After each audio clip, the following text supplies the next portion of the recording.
దేహం ఒక పరిమితిలోని కష్ట సుఖాలను మాత్రమే అనుభవించగలదు. అందుకే దానిని మరణావధి శరీరము లేక పతనావధి శరీరము అంటారు. దీనితో అనుభవించ వీలులేని అపారమైన కర్మ ఫలాన్ని పరలోకంలో సూక్ష్మమైన యాతనా శరీరంతో జీవుడు అనుభవిస్తాడు. భౌతిక శరీరంతో అనుభవించవలసిన వాటిని మరలా జన్మించి అనుభవిస్తాడు. నామధారకుడు ఏ పాపాల వలన ఏ జన్మలు వస్తాయో ఉదాహరించండి అంటే సిద్ధుడు ఇలా చెప్పారు. ఏమి చేస్తే చండాల జన్మ కలుగుతుందో కొంత చెప్పాను. అంతేగాక క్రోధము, శూద్ర స్త్రీల పట్ల కామాసక్తి, ఎద్దునెక్కుట, అల్లము ఆకులు మొదలైన రస వస్తువులను వేదాలను అమ్ముట, భగవద్ అర్పితంగానే ఆవు పాలు త్రాగుట, నిషిద్ధాన్నము, దుర్మార్గుల నుండి దానము స్వీకరించడము, ఇతరుల జీవనాధారం అపహరించడము, సంధ్యాకాలంలో నిద్రించడము బ్రాహ్మణుడికైనా మరు జన్మలో చండాల జన్మ కలిగిస్తాయి. యమలోకంలో అనుభవించే శిక్షలు 8,40,00,000. వీటిలో ప్రధానమైనవి 21. పాపి మరణించగానే యమభటులు వాడి ప్రాణాలను యాతనా శరీరంలో బంధించి అడుగు పెట్ట వీలు లేని భయంకర మార్గంలో తీసుకుపోతారు. వాడు ఆకలి దప్పుల వలన నడవలేక నడుస్తుంటే యమభటులు వాడిని భయపెడతారు.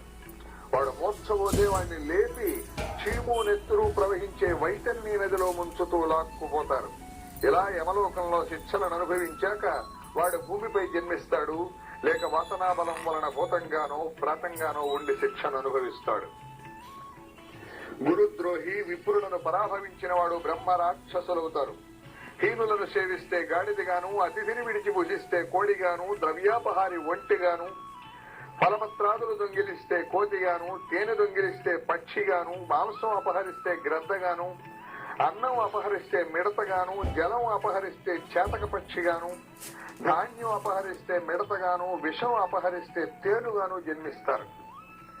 స్వర్ణాపహారి క్రిమికీటకాదులుగాను పక్షిగాను పుడతాడు. గడ్డి దొంగిలిస్తే పశువుగాను, మంత్రరహితంగా భుజిస్తే కాకిగాను, మిత్రద్రోహి గ్రద్దగాను జన్మిస్తారు.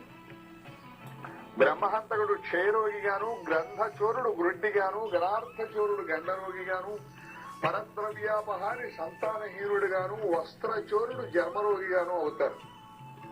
అసత్యమాడేవాడు, ఆహారం దొంగిలించేవాడు గుల్మరోగులు అవుతారు.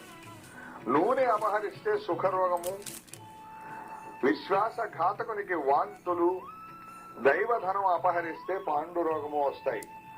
రోగాలు అన్ని పాప ఫలితాలే. పరస్త్రీ గమనం వలన 100 జన్మలు కుక్కగా పుడతాడు.